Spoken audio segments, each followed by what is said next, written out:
ሰላም ጤና ይስጥልን ውድ የዜና አፍታ ተከታታዮቻችን የዕለተ ሮብ ዜናችን ነው። ከሁሉ አስቀድመን አክብሮታዊ ሰላምታችን ይድረሳችሁ ብለናል። ለሰዓቱ የመራረጥናቸውን ዜናዎች ይዘን ተገኝተናል። አንኳር ጉዳዮችን በማስተዋወቅ እንጀምራለን። ትግራይ ውስጥ እየሆነ ያለው ምንድነው? ለወራት የቆየው በህወሓት አመራሮች መካከል ያለው አለመግባባት ተባብሶ እንደቀጠለ ነው።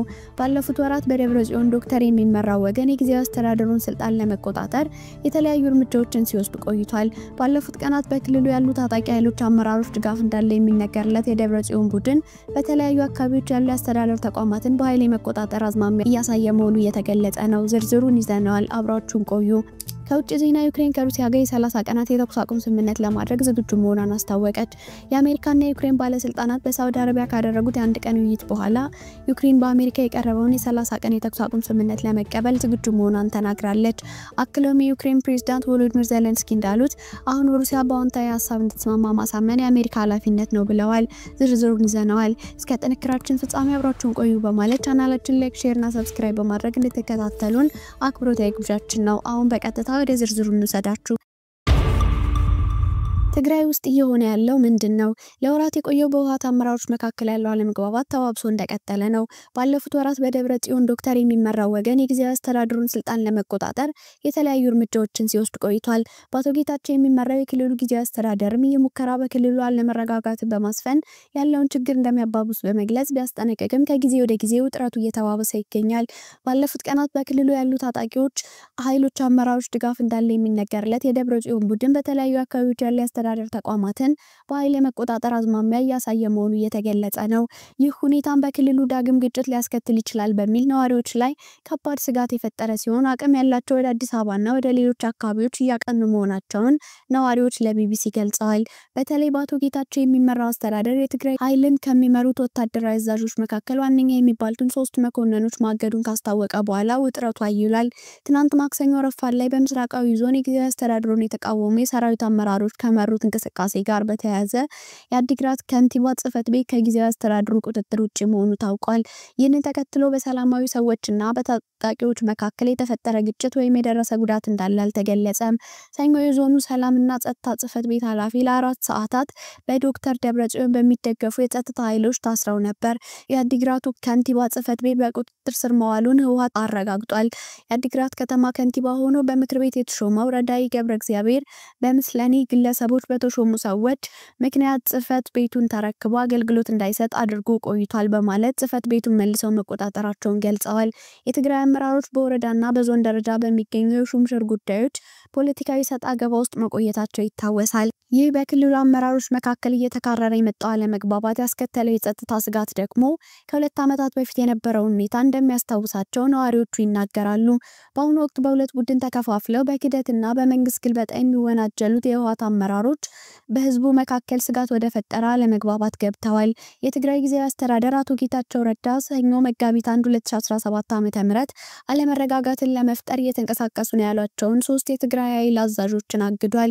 በደብረጽዮን የሚመራው የህወሓት ክንፍ ደግሞ አቶ ጌታቸው ረዳን የቀድሞ ፕሬዝዳንት እንደሆኑ በመግለጽ ይህ ህጋዊነት የሌለውና ተግባራዊ የማይሆን ነው በማለት ውድቅ አድርጎታል።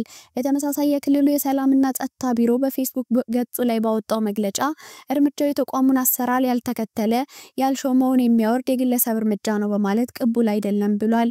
ይህ መግለጫ ኃላፊነት የጎደለው ነው ያለው የፕሬዝዳንቱ ጽሕፈት ቤት በበኩሉ መግለጫው ያንጃው መግለጫ ግልባጭ ነው፣ ይህ ህጋዊ ሞራላዊና ፖለቲካዊ ተቀባይነት የሌለው ስለሆነ በአስቸኳይ መታረም እንዳለበት አዟል።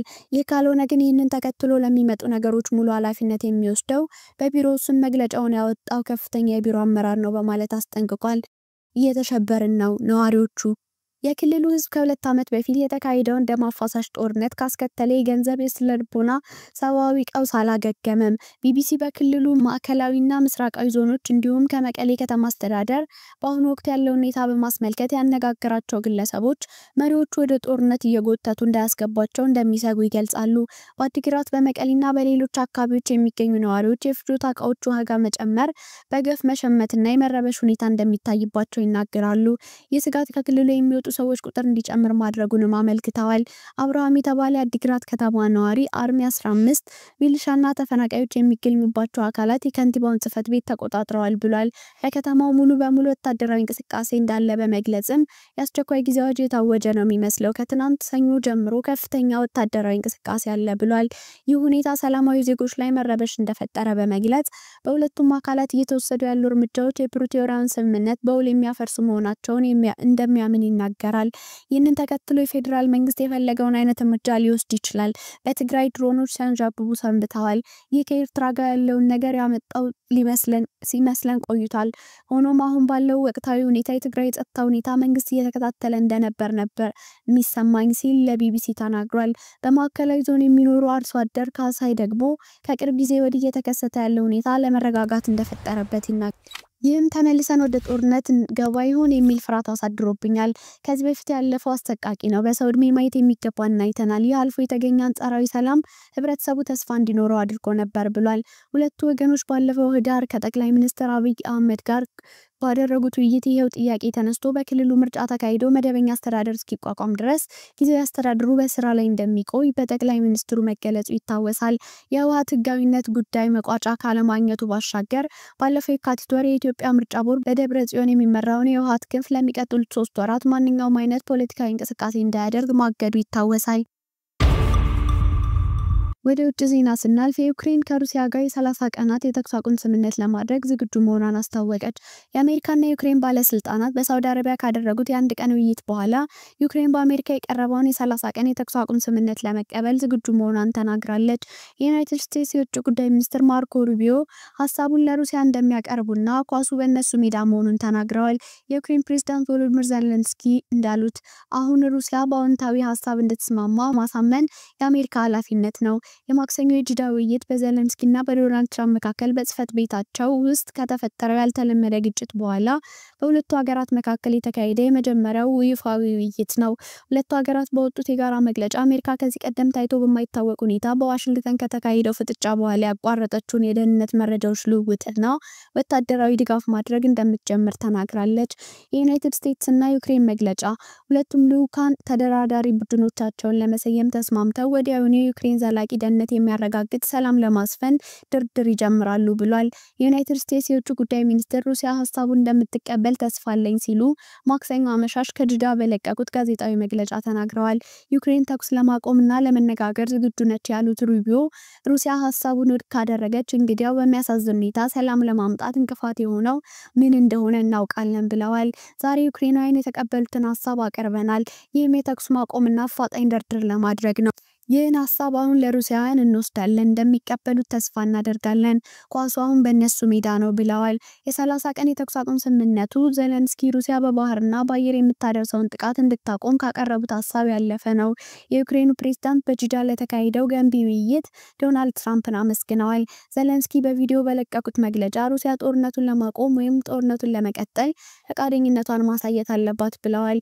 ጊዜው ሙሉ እውነት የምናደርግበት ነው ሲሉም አክለዋል። ሞስኮ እስካሁን ምላሽ አልሰጠችም። ክሬምሊ ቀደም ብሎ በለቀቀው መግለጫ ከጂዳ ውይይት በኋላ መግለጫ እንደሚሰጥ አስታውቆ ነበር። ሩሲያ እንደ አውሮፓውያን አቆጣጠር በየካቲት 2022 ዩክሬንን ከወረረች በኋላ 20 በመቶ የሚሆነው የዩክሬን ግዛት ተቆጣጥራለች። ዶናልድ ትራምፕ ከፕሬዝዳንት ፑቲን ጋር እንደሚነጋገሩና በሀሳቡ ይስማማሉ ብለው ተስፋ እንደሚያደርጉ በዋይት ሀውስ ለጋዜጠኞች ተናግረዋል። ለማጨብጨብ 2 እጅ ያስፈልጋል ያሉት ትራምፕ የተኩስ አቁም ስምምነቱን በሚቀጥሉት ጥቂት ቀናት ውስጥ እንደሚፈረም ተስፋ አድርገዋል። ነገ ከሩሲያ ጋር ትልቅ ስብሰባ አለን እና አንዳንድ ውይይቶች ጥሩ እንደሚመጡ ተስፋ እናደርጋለን። ዜሌንስኪ ወደ ዋሽንግተን እንዲመለሱ ለመጋበዝ ፍላጎት እንዳላቸው አክለዋል። የሩሲያ የውጭ ጉዳይ ሚኒስትር ቃል አቀባይ ማሪያ ዛራኮቫ ሩሲያ በሚቀጥሉት ጥቂት ቀናት ውስጥ ከአሜሪካ ተወካዮች ጋር ለመነጋገር አሻፈረኝ እንደማትል የሩሲያ የመንግስት የዜና ወኪል ታዘግቧል። የአሜሪካና የዩክሬን ልዑካን የተገናኙት ሞስኮ ውስጥ በሰው አልባ አውሮፕላኖች ጥቃት ቢያንስ የ3 ሰዎች ህይወት ካለፈ በኋላ ነው። ትራምፕና ዜሌንስኪ ወሳኝ የሆነ የማዕድን ስምምነት በተቻለ ፍጥነት ለመጨረስ ተስማምተዋል ሲል የጋራ መግለጫው ገልጿል። ዩክሬን ለአሜሪካ የደህንነት ዋስትና ስትሰጥ በምላሹ ዩክሬን የከበሩ የምድር ማዕድናትን ለአሜሪካ ለመስጠት ቃል ገብታ ነበር። ነገር ግን ይህ ሀሳብ በዋይት ሀውስ ሰጣ ገባ ምክንያት ተደናቅፏል። ስምምነቱ የማክሰኞ ድርድር አካል አለመሆኑን የጠቆሙት ሩቢዮ በዩክሬንና አሜሪካ ግብዣ ቤቶች ድርድር አድርገውበታል ብለዋል። የዩኤስ እና የዩክሬን የጋራ መግለጫ ኪየቭ በማንኛውም የሰላም ሂደት ውስጥ አውሮፓ መሳተፍ እንዳለባት አስረግጣ ተናግራለች ብሏል። የአውሮፓ ህብረት ኮሚሽን ፕሬዝዳንት አርሱላ ፎን ዴር ሌየን እንዳሉት ህብረቱ የማክሰኞውን አዎንታዊ ለውጥ በደስታ ተቀብሎታል።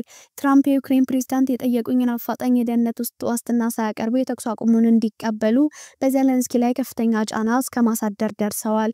አርብ ዕለት ትራምፕ ሩሲያን ወደ ስምምነቱ ለማምጣት በሞስኮ ላይ ተጨማሪ ማዕቀብ ሊጣልባት እንደሚችል ባልተለመደ መልኩ ዝተዋል። ሩሲያ በጦርነቱ ምክንያት በአሜሪካ ከፍተኛ ማዕቀብ ተጥሎባታል። ውድ የዜና ላፍታ ቤተሰቦቻችን የሰዓቱ መረጃዎቻችን ያዳመጣችሁትን ይመስል ነበር። ስለተከታተላችሁን እያመሰገንን ቻናላችንን ሰብስክራይብ በማድረግ እንድትከታተሉን ቤተሰብ እንድትሆኑ እየጋበዝን በዚሁ ተሰናበትን። ጤና ይስጥልን።